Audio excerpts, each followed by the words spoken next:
मुर्शिद, ये तकब्बर के बारे में जो कि इंसान घमंड कर रहा है कि मेरे पास इतना पैसा, मैं ये कर लूंगा, ये किस तरह खत्म होगा जिससे उनकी सारी आबादात जाया हो जाती है? बस देखें, ये तो इंसान का रिज़्क का है, लुक़्मा है। हम सबको कहते हैं, लोग कहते हैं हलाल हलाल, नहीं नहीं, लुक़्मा हलाल भी तो पाक भी, तैयब। हलाल और तैयब। तैयब। मैं हलाल हलाल, तैयब है ना पाक, यानी हलाल भी तैयब और पाक भी। तैयब मतलब है ना पाक, हलाल भी तो पाक भी हो। तो मेरा हलाल की तो हलाल व तैयब, हलाल और पाक, हलाल भी हो तो पाक हुए। अब एक बंदा खुद नजस है, वो कैसे रोटी बनाएगा? उसने बेनमाजी है, नमाज नहीं पढ़ता, वो कैसे रिज़्क को अल्लाह के, रिज़्क अल्लाह की इबादत करे, उसको कैसे हाथ लगाना जुर्त करता है? फिर वो वैसे ही फैज़ मिल रहा है। बीमारियां हमारी इकट्ठे डॉक्टरों के पास जा रहे हैं, हमें रिज़्क हलाल तो हम खा रहे हैं, पाक नहीं खा रहे।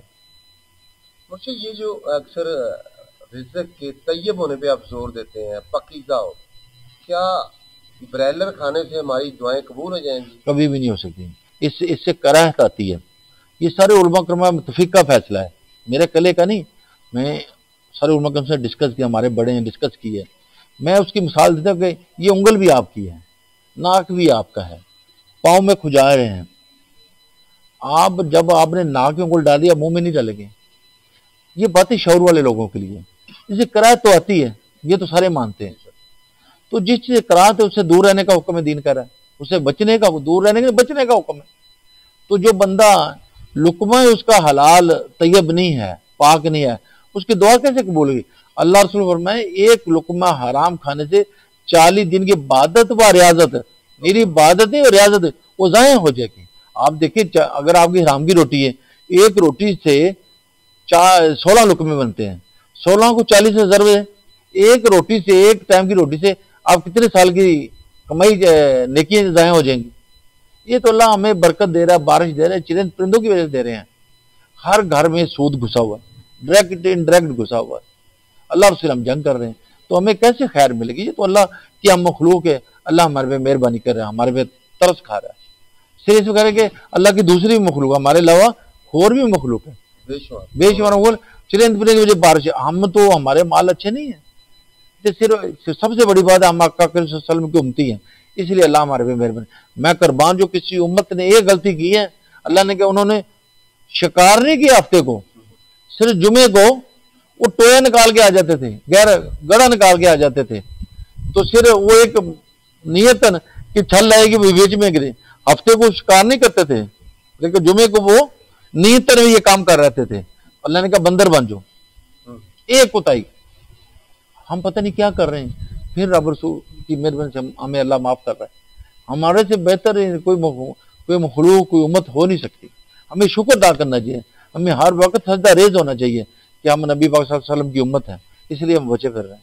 मुर्शिद, अगर ब्रॉयलर खाने से पकीजगी नहीं आती तो सऊदी अरब में तो ब्रॉयलर चल रहा है, अल बैग के नाम से लोग लाइनें में लगी हैं। ये उलमा हजरात इसे क्यों नहीं निशान देगा? देखें, ये सबसे पूछोगी, हम तो अपनी ड्यूटी पूरी कर रहे हैं। आप किसी को लुकमा हलाल तैयब नहीं बता रहे हैं, उसको तबलीग नहीं करें, आप रब आपसे पूछेगा, पूछ भी रहा है, समझे ना नहीं। बस इतने बड़े आलमी उनके उनके बच्चे उनकी बात नहीं मान रहे होते, नहीं मान रहा। तो छुप के खा रहे होते हैं, लेकिन हमने सख्ती नहीं की। मसलन देखा जी, अल्लाह ने रसूल ने फरमाया, वाज़े हदीस है कि अच्छी गज़ा खाओ, नाकिस गज़ा से परहेज करो। जब हम अच्छी गज़ा ही नहीं खानी, नाकिस खानी, तो हमारे माल भी नाकिस होंगे। अच्छी गज़ा खाएंगे, अच्छे माल होंगे। फिर हमने कुरान से दूरी कर दी। मैं कुर्बान जाऊं, मौला अली मुश्किल फरमाया कि मुझे अगर ऊँट की रस्सी की ज़रूरत हो, मैं कुरान से ढूंढता। हज़रत उमर फारूक ने फरमाया कि मुझे सुई की तलाश हो, मैं कुरान से तलाश करता हूँ। इससे बड़ी तो कोई बात ही नहीं हो सकती। अच्छा मुर्शिद, रूटीन में आज से कुछ दहाइयाँ पहले हर घर में सुबह जरूर कुरान की आवाज आ रही होती थी, कोई ना कोई पढ़ रहा था। आजकल सुबह सो जाते हैं, इसके अब कैसे? अब देखिए, नुसरत भी उतनी बढ़ गई ना, नुसरत भी उतनी बढ़ गई। आज भी हम तबलीग शुरू कर दें कि कुरान साहब ने सुबह खोलना है, पढ़ना है। मैंने करना है, पढ़ना नहीं, सिर्फ वजू करके सीने से लगाना है तो चूमना है। फिर जब मोहब्बत आएगी ना तो कुरान खुद कहेगा पढ़ो। कुरान तो कहता है मेरे से मोहब्बत करो, तो फिर कमी नहीं होती किसी की। कुरान हम शादी पे बच्ची को देते हैं बस, ये वो तो भी फैशन है, फैशन बन फैशन गया। फैशन है।